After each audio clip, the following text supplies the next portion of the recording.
दो लोग डिसाइड करेंगे पूरी दुनिया का कल क्या होगा। एक बाइडन, एक ये हंगल, और दूसरा पुतिन, और एक तीसरा भी है गलफुल्ला, नाम जानते होंगे, किम जोंग उन। तो वो हिंदी फिल्मों में जैसे कैसे होता है कि आपके पास मेन विलन जो है वो अमरीश पुरी है, प्राण है, और उसको लोगों को हड़काने के लिए रखता था वो रंजीत या शक्ति कपूर। तो जो बाइडन जो है शक्ति कपूर है। रशियन सेना यूक्रेन जा रही है, उसका एकमात्र कारण है कि वो वहाँ शांति स्थापित करना चाहती है। अब ये बड़े कमाल की बात है, दुनिया में जितने भी युद्ध हुए हैं वो शांति स्थापित करने के लिए होते हैं। अभी जो मामला सबसे ज़्यादा गर्म है और न्यूज़ में चल रहा है, जिस पे पूरी दुनिया में बात हो रही है, रसिया और यूक्रेन, इन दो देशों का युद्ध चल रहा है, और जिसमें रसिया जीत ही जाएगा या जीत चुका है। थोड़ा बहुत यूक्रेन की तरफ से विरोध भी चल रहा है, विद्रोह भी हो रहा है। दो राष्ट्रों में युद्ध होगा तो ऐसा होता है। मगर हम लोग थोड़ा सा इसके हिस्ट्री को समझें, थोड़ा इसकी कहानी को जानें कि रसिया और यूक्रेन की हिस्ट्री क्या है, और थोड़ा सा कहानी के हिसाब से इसको एक कंसेप्ट बिल्डिंग करने की हम लोग कोशिश करें।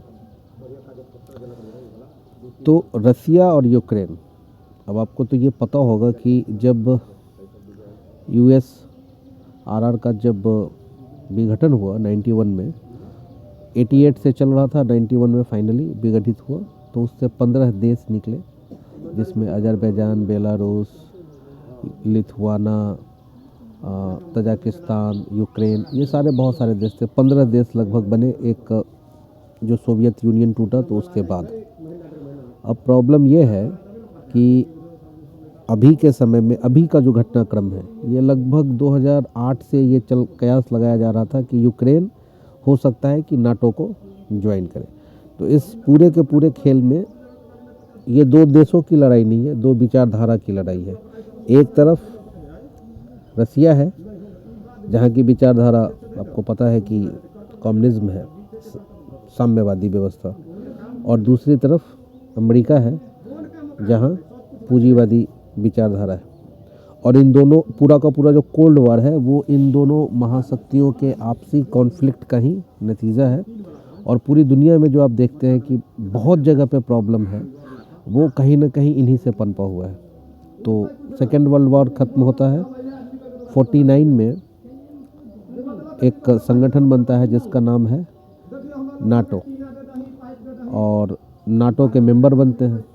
तो झगड़ा इस बात का है कि दुनिया का दरोगा कौन, दुनिया का हीरो कौन है। मूल रूप से ये सारी बातें सिर्फ इस एक बात के इर्द गिर्द घूमती फिरती है।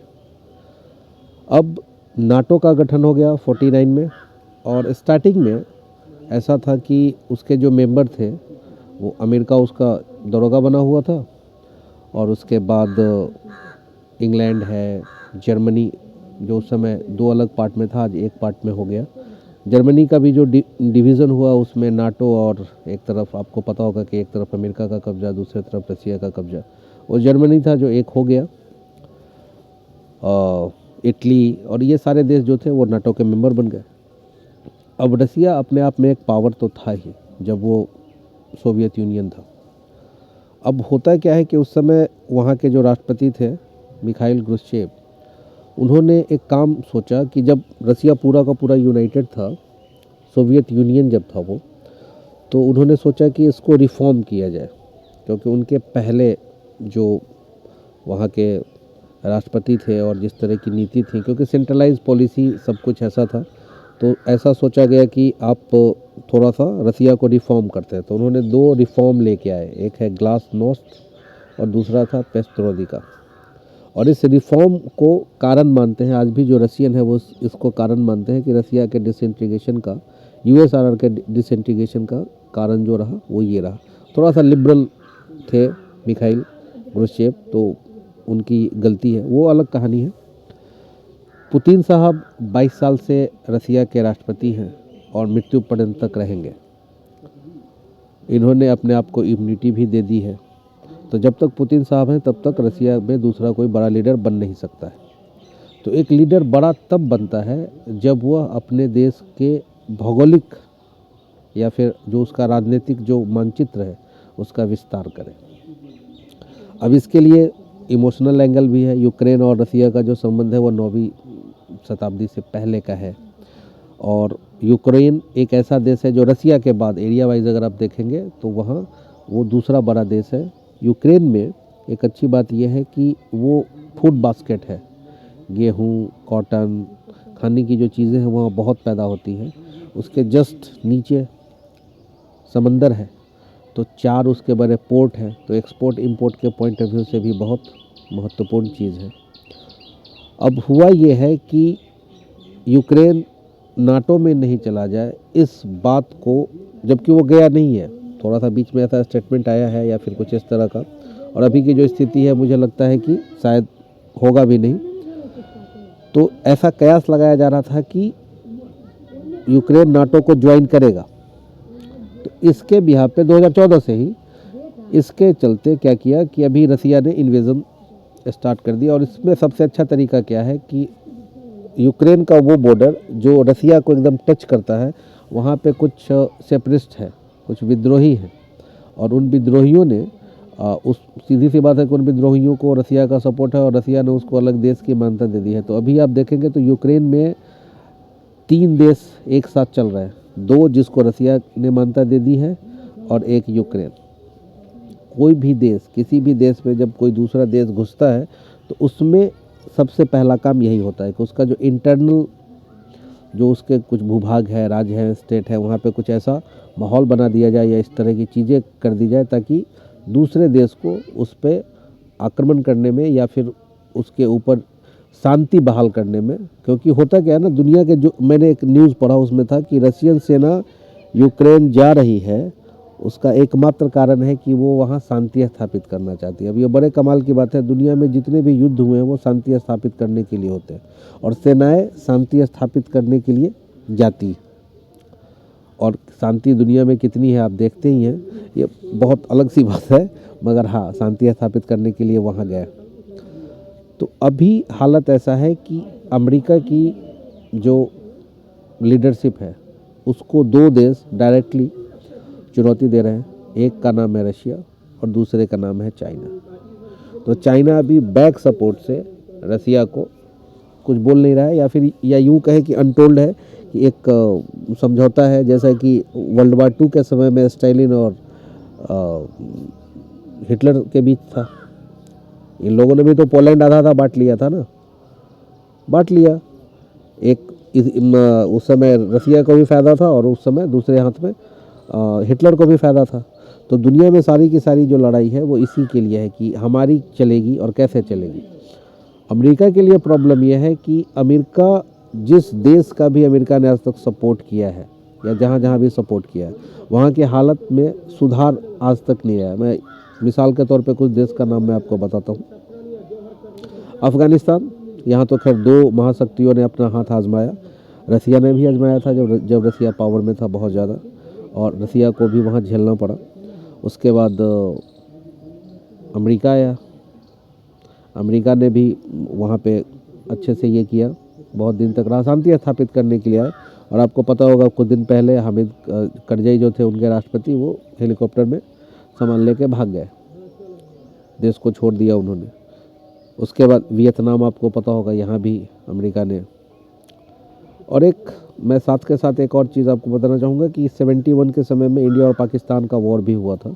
तो उस समय ऐसा हुआ था कि अमेरिका का जो फेवर था वो ज़्यादा पाकिस्तान को था और इंडिया को नहीं था।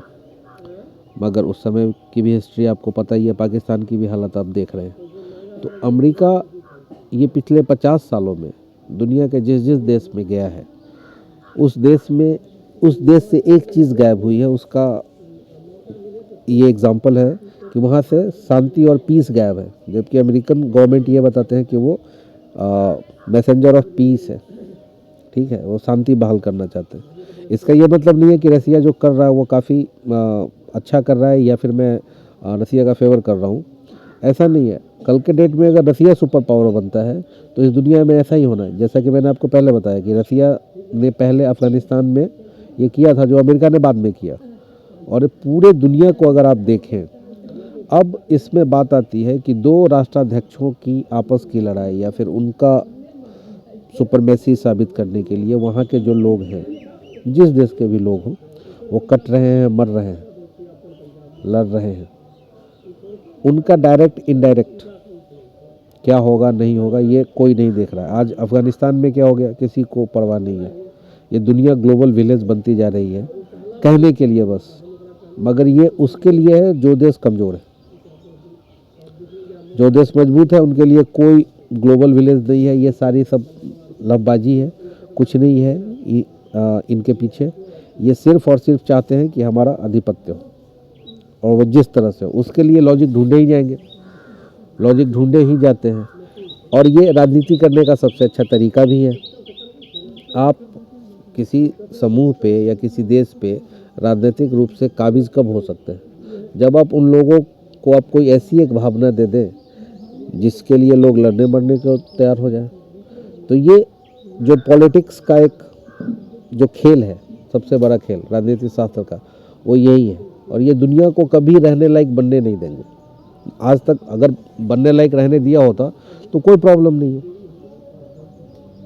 आराम से भी आदमी रह सकता है। मगर ये मुझे लगता है कि कहीं ना कहीं वर्ल्ड वार की चेतावनी भी है हमारे लिए, या हो सकता है जिस तरह से सिचुएशन ख़राब हो रहा है तो उसके बाद क्या क्या हो गया। जब सेकेंड वर्ल्ड वॉर हुआ था तो दुनिया की आबादी इस समय की आधी आबादी से कम थी, और हमने देखा कि उस समय लोगों को क्या क्या झेलना पड़ा। सब देखने की बात है। जर्मनी हारा था, जापान हारा था, क्या स्थिति है नहीं। और ये वॉर का सिलसिला चलता रहेगा।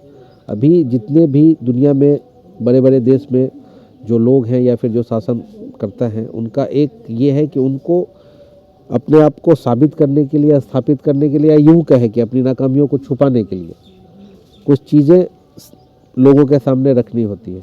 तो उसमें ये जो विक्ट्री है, नेशन की जो विक्ट्री है, वो सबसे बड़ी विक्ट्री है। मगर इसमें मरेगा कौन? यूक्रेन वाले मर रहे हैं, पूरी दुनिया तमाशा देख रही है। अमेरिका और जो भी देश है जो नाटो के मेंबर है, वो दूर से टाटा बाय बाय कर रहे हैं कि हाँ तुम लगे रहो, लड़ते रहो, हम आ रहे हैं, आपको बचाएंगे। और वो न कभी आएंगे और न कभी बचाएंगे। तो इससे मैसेज एक ये भी है कि हम लोगों को, पूरी दुनिया को थोड़ा दूसरे ढंग से देखना चाहिए, थोड़ी जानकारी अच्छी रखनी चाहिए। उम्मीद करते हैं कि ये वॉर जो है वो जल्दी समाप्त हो जाए और इसका अच्छा सॉल्यूशन निकले जो दोनों पक्षों को मंजूर हो। अब देखते हैं क्या होता है।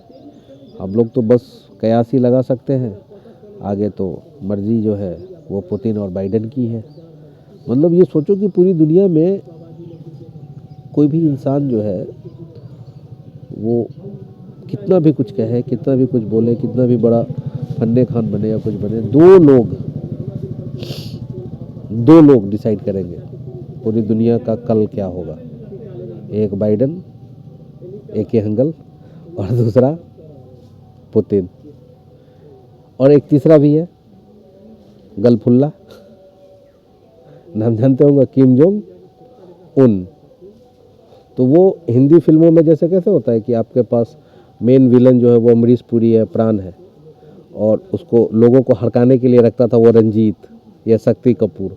तो जो बाइडेन जो है शक्ति कपूर है। अब देखिए दुनिया में क्या होता है। और सबसे कमाल की बात मुझे ये लगती है कि शांति के लिए हम लोग युद्ध कर रहे हैं। ये कमाल की लाइन है कि शांति के लिए युद्ध। वाह! अब देखिए कब तक बनाओ, जब तक बने तब तक बनाओ, देखते हैं कब तक बनता है।